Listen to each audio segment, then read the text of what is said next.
called Uplift. Joe Driscoll, if you don't know him, normally runs these things, but he had to run out and be a rock star at some gig or something, so I'm filling in. We're trying to put together a bunch of events to keep a conversation going about issues that are really important to us and really, we think, pressing at this moment. So thank you all for coming out. Make sure you sign up on our mailing list. We do a lot of fun stuff too. We went bowling last night. Pretty cool. So yeah, sign up at the mailing list. Stay involved. Let me know after if you have any questions.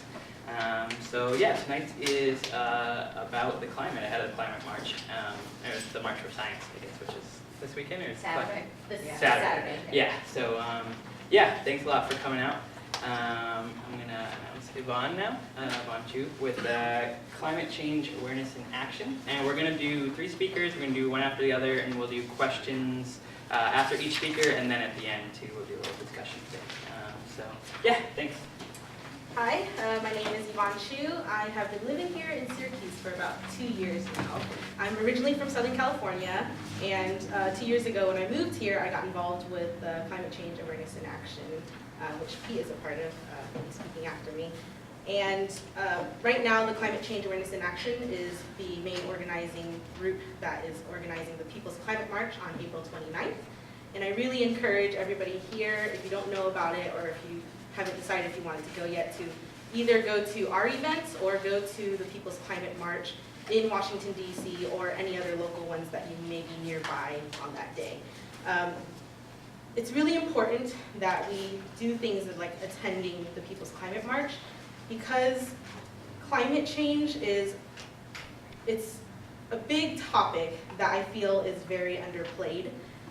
Climate change itself is based on long-term weather patterns, the average long-term weather patterns.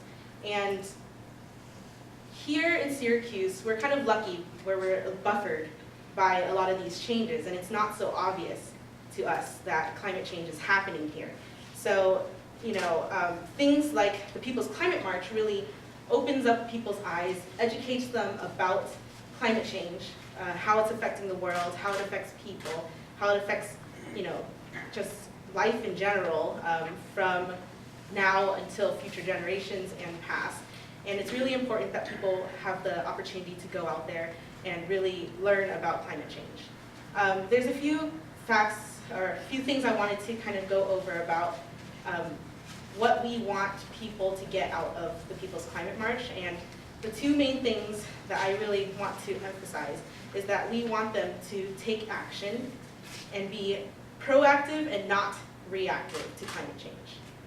Since climate change is this long-term weather pattern, average kind of basis, if we react to climate change, we are already too late. I'm from California. We have experienced, you know, severe droughts, flooding recently, and you know, and we are going to be experiencing a lot of sea level rise too. It's not as dramatic as, you know, say Miami, but we do experience sea level rise in California. And things like that, since it doesn't happen in Syracuse, needs to be pointed out. Because even though we are not experiencing these extreme and severe weather patterns, eventually, with the way climate change is going now, we probably will be experiencing something like that. It may not be coming in as, you know, sea level rise because we're not next to the ocean, but we will start seeing things like changes in our winters, changes in the wildlife, changes in our plants, and things like that. These are all things that have been observed here in this area now already. It's not super dramatic, like I said, but it is happening, and it's happening just, you know, kind of under our noses. People study this stuff all the time, and the evidence is out there. I don't think I need to tell you guys that it is out there.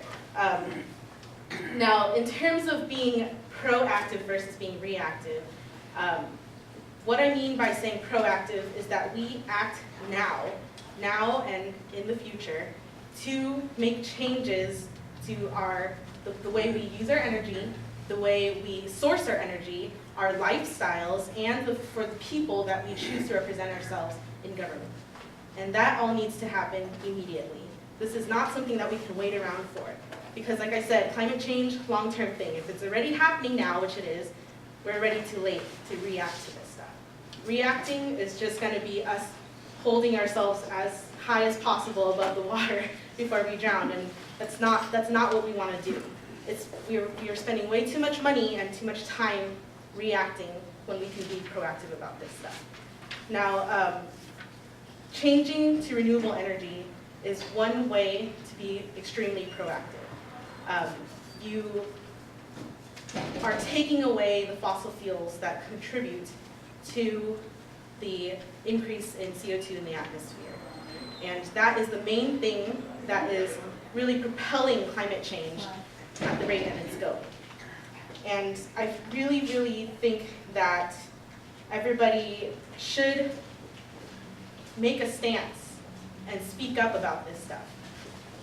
And it's very easy to say, yes, it's happening, I need to do something, but taking your chance to tell people and to talk about it is very, very important. So it's not enough to just know things, but it's something that we each have to, as individuals, take the responsibility of doing, is talking about this stuff. Like I said, going to the climate march, even though it kind of just seems like, oh, it's another march, you know, oh, we just have to do another thing. It's important because we need to get this stuff in the media, on television, in the radio, on the newspapers, and spread out as much as possible. Not just in Syracuse, but nationally, internationally, and all over. There's been a lot of news about climate change in other countries as well, and that is something that needs to happen. And the United States, I feel, should be up there with the rest of the other countries that are talking about climate change.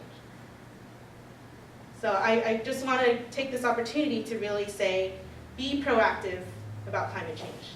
Take the opportunity to act now. It's not enough to be reactive. And that's pretty much all I have to say.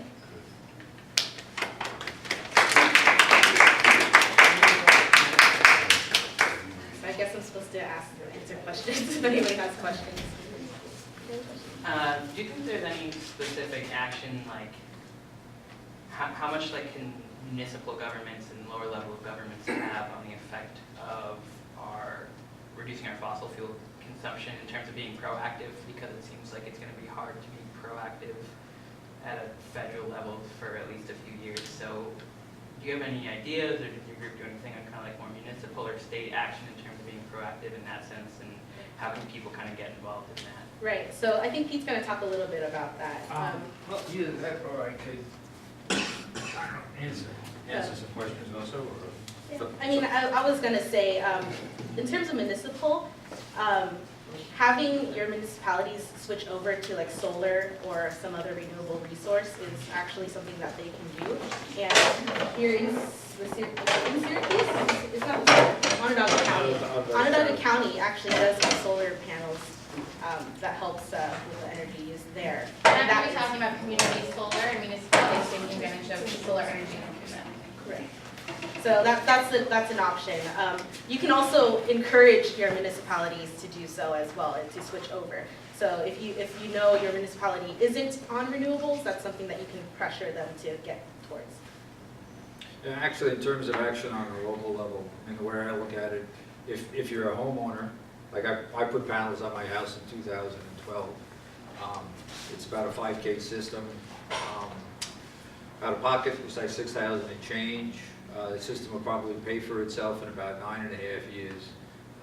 The panels are guaranteed to be 90% efficient 25 years from now. So I'll get 15 years almost worth of free electricity out of it. You know, moving up the scale, you know, Yvonne mentioned the municipal level. Onondaga County has put in some fairly significant solar farms. And Caitlin, I don't know if you have any statistics, or when I say fairly significant, we're talking literally thousands of panels. There's one of them, I think, out of the Jamesville DeWitt prison. And some of those have been constructed, have not been connected yet to National Grid system. You know, that was a decision that the county made. School districts, FM school district. I live out in Fayetteville. One of the high school, no, pardon me, yeah, one of the high schools, I think, put a 100-panel system on its roof. So that's another level of, I guess you call it municipal or the public sector that can do it. So on the local level, actually, there are tremendous opportunities. And in some ways, unfortunately, the federal level is sort of gridlocked. The two parties are just going head to head. And I don't think that's going to go away overnight. Took us a long time to get there. I'm not sure we know how we got there or how we're going to get out of it. But we don't have that acrimonious atmosphere, it seems like, on the municipal level. So city, county, I'd say there's tremendous opportunities. And that's where you folks come in. Call up your county legislator and say, hey, the county should be investing in more solar. So any other questions for me? I would just a few comments in terms of what Yvonne said. Something very simple about climate change. The science of climate change goes back about 130 years. I think it was a Swedish scientist who discovered the reflective properties of carbon dioxide. I mean, as I speak, I exhale carbon dioxide. So in one sense, it's benign. If you took carbon dioxide out of our atmosphere, we would be a lifeless planet. I think we would basically be frozen solid. So what happens though, what the scientists discovered is sun comes from infrared, infrared comes from the sun, it's the earth, bounces back. The more CO2 you put in the atmosphere, that heat gets reflected back to the earth. If you go back to the Industrial Revolution, I think they use figures of around 270 parts per million. Today the concentration of CO2 is over 400 parts per million. It's simple science. Whether you're a Democrat or a Republican or a Libertarian, you don't have to believe it. It's going to happen. You add more CO2 to the atmosphere, the earth warms up. And very little differences in climate and temperature have huge impacts. And Yvonne also just mentioned, in terms of, I came to Syracuse in '67 as a student at ESF, and I shouldn't see this, but the winters have changed dramatically in my lifetime. It used to be Thanksgiving came, it snowed, and you wouldn't have rain. We have rain every month of the year now. I should not see that in my lifetime. So the pace of change is, a lot of scientists are concerned about the pace of change, and it's accelerating. Yeah, so if you guys don't have any more questions for me, I will be around and you can ask me about the People's Climate March if you have questions about the march itself. Okay. The climate march, I'll just tell you a little bit briefly about it. We're going to have the march itself will start at Franklin Square at 11. We're going to march via the Creek Walk. The Creek Walk is handicapped accessible. If any of your friends have mobility issues, I believe it's all ramps. The rally itself will take place at the Inner Harbor. The rally will start at noon and run to 2. We're going to have about, I think just about a dozen speakers, music, 2 food trucks, 1 porta potty.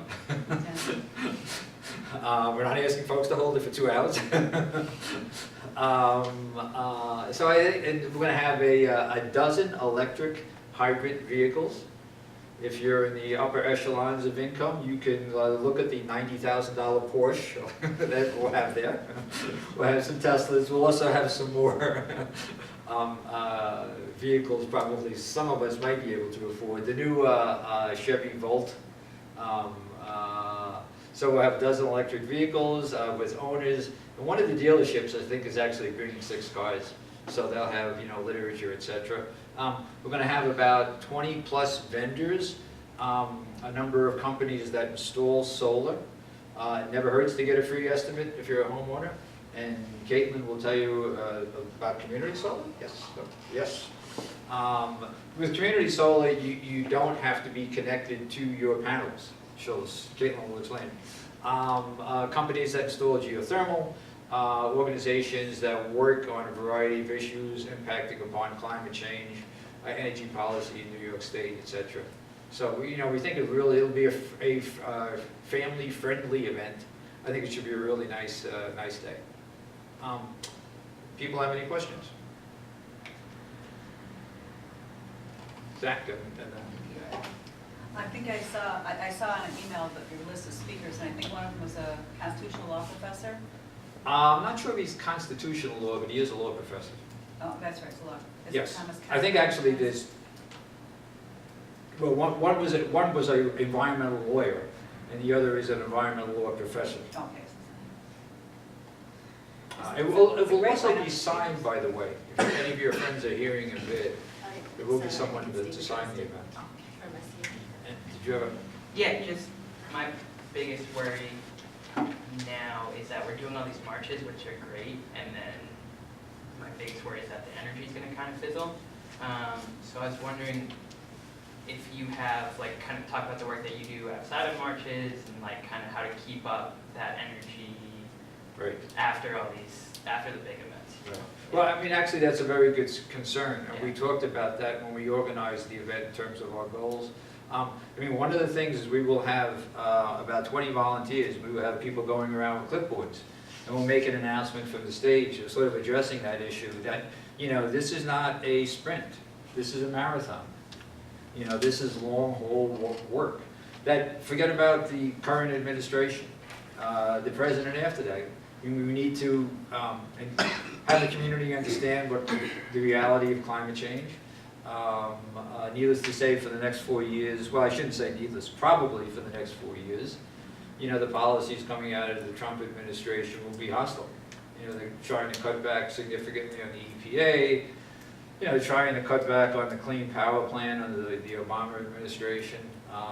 So we want people to sign up so we can be in touch with campaigns. Some of those campaigns would be as simple as call up your county legislature. Tell them that, you know, you want Onondaga County to invest in renewable energy. So yes, we see this as building a movement. And to build a movement, you know, we have to be in contact with people. Does anybody know, and I wish that Andrew Maxwell had stayed, because I would have asked him, about the current state of both the city and the county sustainability plans that were enacted a while ago? Well, actually, I think the county sustainability plan, I don't know if you know this about, was not passed. Okay. And the city, can anybody here address the city sustainability plan? Because I know they merged the city and the county planning. Right. offices. There had been a city sustainability planning that I believe Mr. Maxwell was head of.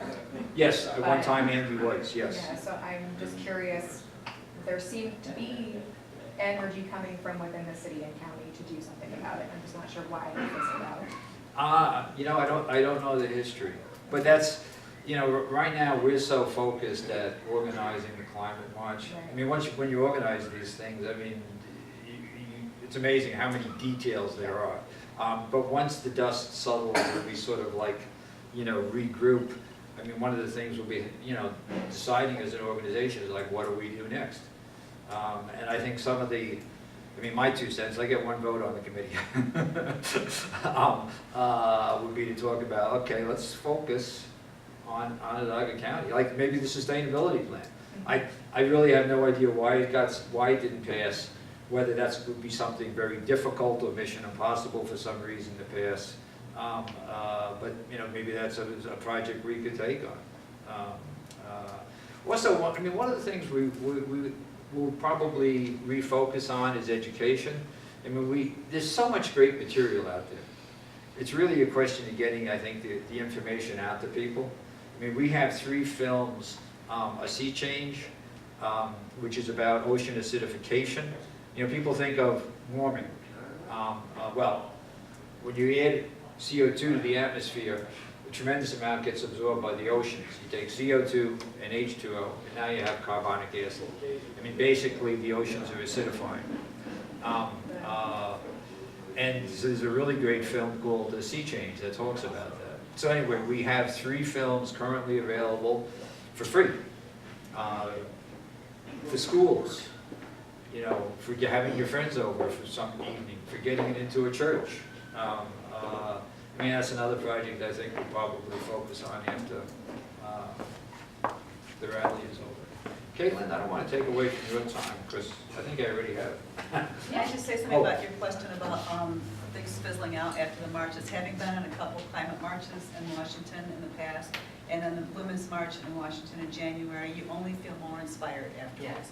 I think it'll continue. Yeah. But I but agree. it's a very good question, though, Yeah. and I think as organizers of an event, we really see it as our job to get as much, you know, contact information to people.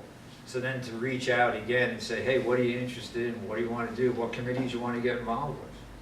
You know, is this your community? What do you want to do with it? And I also agree with you, it is very energizing. I went to the Women's March in Washington a few months ago. Hadn't been in a national march in Washington in a long time. And it was great. It was great. Yeah. I went with a bunch of young folks. It was really fun. No, I agree, they are very fun and inspiring. There's a lot of young folks, specifically like my friends I know who go to the marches and then they're like, oh, I went to the march. And Right. I think specifically with young people who haven't, a lot of people have, but a lot of people haven't quite figured out a way that you have to stay plugged in. I think that's, like the marches are great congregators, and then it's all about sustaining that energy with everyone. Yeah. Exactly. Yeah. You're absolutely correct. The other thing too is that the politicians are watching those Yeah. marches, and that's important too, Yes. to send that message. You know, how do you send a message where a record number of SUVs are being purchased by females, which necessitates 9 million barrels of gasoline being used every day, which contributes towards climate change, blah, blah, blah. I find that to be kind of ironic, somewhat when we were talking about lifestyle Right. changes, and also watching the daily, Noah Travis there on the Daily Show and Rachel Maddow, watching them talk about energy, and then they cut right to a Infiniti commercial, Jaguar commercial, Mercedes commercial. These are all fully loaded cars with rare earth elements that would blow your mind. And I find it really kind of funny. They all hate big oil. Now, you and I know if women are buying record amounts of SUVs, doesn't matter if they're Democrat or Republicans. The United States is using 18 million barrels of oil every day and will continue to use 18 million as a result of growing at a 2% rate, more kids driving, immigrants driving, blah, blah, blah. So you're going to have to, and I'm all for solar. Obviously, you can't make solar without petroleum coke, which creates carbon dioxide. So you can't make solar panels without creating carbon dioxide when you look at the chemistry and the physics of it. So the whole thing